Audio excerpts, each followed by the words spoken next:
Hello, I'm Jonathan Wolfe, Joe Wolfe. I'm the Alfred Landecker Professor of Values and Public Policy at the Blavatnik School of Government, who are hosting this conference today. And I'm delighted to welcome you all to this, the second of the philosophy, disability and social change conferences that are co-hosted by Shelley Tremaine and myself.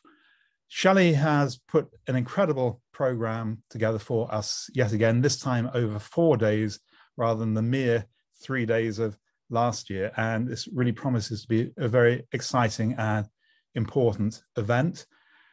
Shelley has done all the hard work of putting the program together.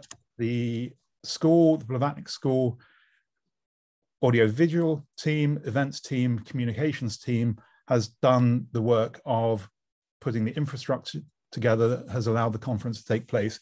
And so I'm very grateful to all of them for doing all the hard work for me. And I'm just here to take some of the credit of it. Let me describe myself. I'm a white man. I wear glasses. My hair is graying. I suppose I'm reaching the farther ends of middle age, sad to say. And we have asked all speakers and chairs to give a brief description of themselves before they start their contribution. So on that note, let me pass straight over to Shelley. Over to you, Shelley.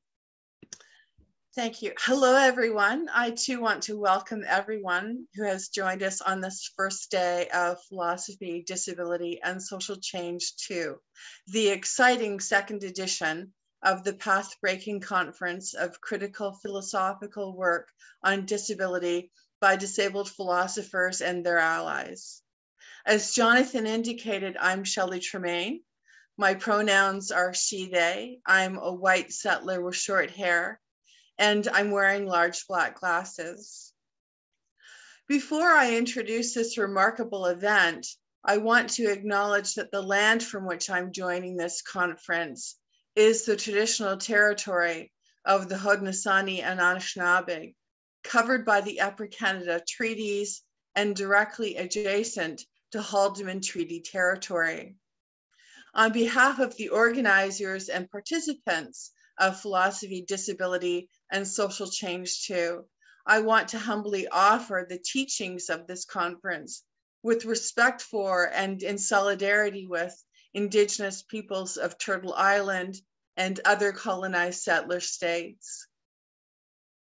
Philosophy, Disability, and Social Change 2 is testament to both the growth of philosophy of disability as a bona fide subfield of philosophy and the determination of disabled philosophers whose work remains largely marginalized in favor of medicalized understandings of disability that construe it as politically neutral and prior to social power.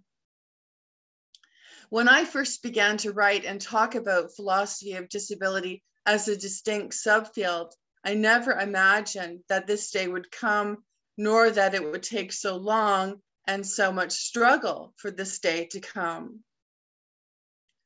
Philosophy, Disability, and Social Change 2 will challenge members of the philosophical community in at least 5 ways. That is, we'll challenge philosophers to first think more critically about the metaphysical and epistemological status of disability. Second, closely examine how philosophy of disability is related to the tradition and discipline of philosophy. Third, acknowledge the continuing exclusion of disabled philosophers from the profession of philosophy. Fourth, seriously consider how philosophy and philosophers contribute to the pervasive inequality and social subordination that disabled people confront.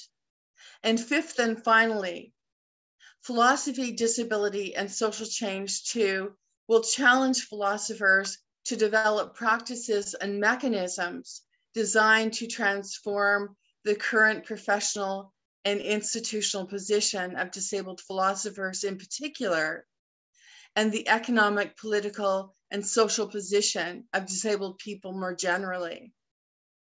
Over the next 4 days, you will be presented with cutting-edge philosophy of disability that highlights the diversity and range of philosophical approaches to critical work on disability, that showcases the heterogeneity with respect to race, gender, nationality, sexuality, culture, age, and class of the community of disabled philosophers, and that provides a venue for our allies to demonstrate the solidarity with us.